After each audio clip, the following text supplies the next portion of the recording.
the bull in the china shop. We welcome today Justice Ruth Bader Ginsburg.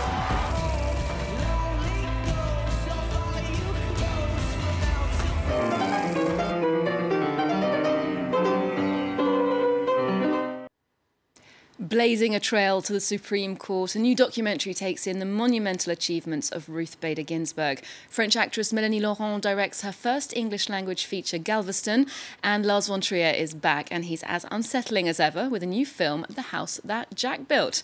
For all of that, I'm joined by film critic Lisa Nesselson. Hello, Lisa. Hello, Olivia. Now, we're starting off with a somewhat unlikely protagonist, a Supreme Court justice in her mid-80s. It wouldn't be an obvious box office draw, but the documentary RBG proves that the story of a small woman from Brooklyn is a hot ticket, and her initials are on your T-shirt there. Indeed, they are. Ruth Bader Ginsburg, age 85, is affectionately referred to as the notorious RBG, a play on the rapper Notorious B.I.G. Clever. A year and a half ago. The New Yorker described her as, quote, the diminutive liberal colossus of the Supreme Court, end quote. Her rigor and intelligence are almost strong enough to wipe out the bitter aftertaste of the shamefully rushed and nauseatingly partisan confirmation hearings for Brett Kavanaugh. But let us not dwell on how Ruth will be forced to contemplate Brett's smug mug in debates to come. Let us grin from ear to ear at what Ruth Bader Ginsburg has accomplished so far.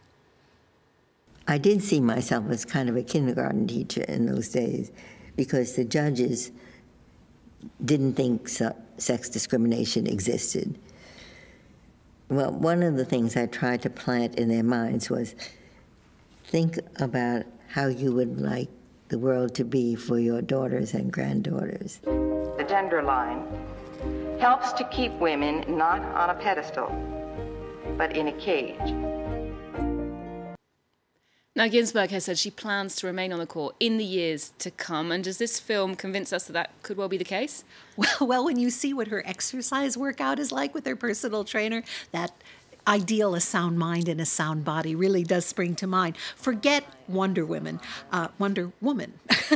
Ginsburg is a real-life superhero working steadfastly to improve lives and strengthen democracy. And if you're a female in America who wants to, say, join the military or be paid the same amount as a man who's doing the same work you do, you owe her big time. So how did she do it then? How did she carve out this niche and move society forward? Well, she's the opposite of strident. She's calm and firm. Her intellectual clarity is dazzling. Even if she had never served on the Supreme Court, the cases she argued before that body are landmarks in women's rights. She also enjoyed an incredible marriage with her beloved Marty, a brilliant tax attorney who was secure enough in his own masculinity to really cheer her on. It was Marty's idea for her to consider aiming for the highest court, and she was way down on the list. But when Bill Clinton met her in person a little over 25 years ago, he decided to pick her within 15 minutes. The passages from her confirmation hearing are classy, and her bold intelligence comes shining through because she just radiates excellence. Ginsburg attended Harvard Law School as one of 9 women in a class of over 500 men, and at the same time, she was the mother of a 14-month-old child. The dean invited the female students to a meal, nice, and then asked them how they could possibly justify taking up a slot that a man might be benefiting from. She transferred to Columbia when Marty got a job in New York. She tied for the top spot when she graduated from their law school in 1959, and not one law firm would hire her. Is it any wonder that she focused on gender law with sex discrimination? She won 5 out of the 6 cases she argued before the Supreme Court, and she was confirmed by a vote of 96-3. Compare and contrast with the recent divide over, I won't even say his name. Okay, well, she is a hero for our times, I think. We're going from inspiring now to disturbing. A lot of people had a very hard time watching this next film, Lars Von Trier's The House That Jack Built, which starts Matt Dillon as a serial killer. Well, I can absolutely see why some people would be disturbed by this and upset, but I loved it, and I actually laughed out loud at regular intervals. Serial killers tend to be fascinating on screen. Why is that? That's because they tend to be smarter than average, because otherwise they'd probably get caught right away, and then they wouldn't qualify as serial killers. Lars Von Trier's latest provocation is set over the course of 12 years in the 1970s and 1980s. It is not for the squeamish. It is not for for people who can't suspend their disbelief because there are some very upsetting images along the way. I personally wouldn't call the violence gratuitous, but many people would. Okay, well, let's take a look at the way that Von Trier has a little fun with the audience as Matt Dillon's Jack gives Uma Thurman a lift after her car breaks down. Oops. That was a mistake. Mistake? Me getting in this car with you. What was it one's mother used to say about not getting into cars with strangers? Well, I wouldn't know what your mother said. You might as well be a serial killer. I'm sorry, but you do kind of look like one. Would you like me to drive you back to your car? No. I'll take care of myself. I'm sorry. Were you offended that I called you a serial killer? No. It's of absolutely no importance to me. Now, that clip is deliciously amusing, and it's structured to show us as viewers how we permit ourselves to be manipulated. Dillon as Jack and Thurman are both playing fictional characters, but after listening to Thurman for a certain length of time, we're itching for him to make her shut up. She's a prototype for a woman who's asking for it. I think there's a strong feminist undertow here. Lars Von Trier is showing us how men abuse women and get away with it. And if women as smart as Uma Thurman and Riley Keough agreed to be in this film playing these parts, I think that's a pretty solid indication that they like the vibe of the film. Okay, well, let's go back to the male protagonist for a moment. France 24 got a chance to sit down with Matt Dillon, and he told us about the very topical question of gun control in the US, which the film brings up. It really is, I think, an allegory for what's happening in America, the collective conversation about gun control, like back and forth with absurd rationalizations about it. And then, in the end, you know, there's another incident, another tragic incident, another school shooting. So, Lisa, there's a lot of debate surrounding this question. Do you think that serial killers should be glorified on film?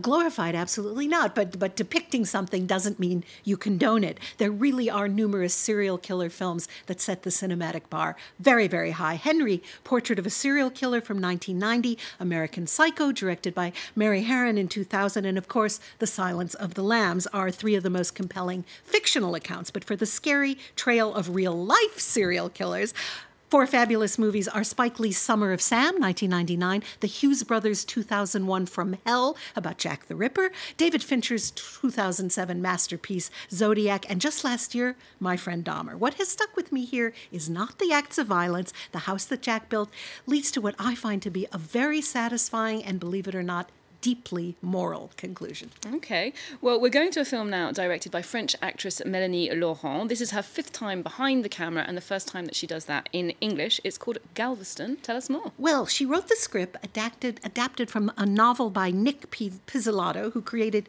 the TV series True Detective, and it's a dark tale of desperate characters, more or less thrown together by circumstances. She has a very talented cast in Elle Fanning and Ben Foster. She's Rookie and he's Roy. Roy barely gets away with his life. Let's just say that his boss has it in for him. And on impulse, he rescues Rookie. The two of them end up in the grip of platonic devotion when a little girl named Tiffany enters the picture. Now, the story spans 20 years or so. I can't say it grabbed me beyond being very competently made, but Mélanie Laurent's talent and versatility are deeply impressive. Okay, well, let's judge for ourselves. Here's a look at Galveston, and we hear too from its director.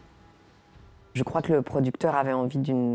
think the producer wanted to hire a female director, and especially one from Europe, to see these two worlds, these two cultures collide.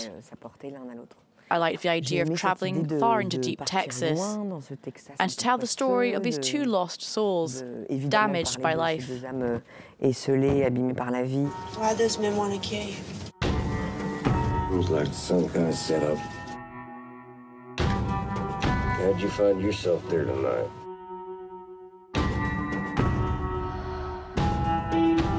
The only thing we can do now is get as far out of town as possible. Can you stop in Orange for me? Why? I just need to do something.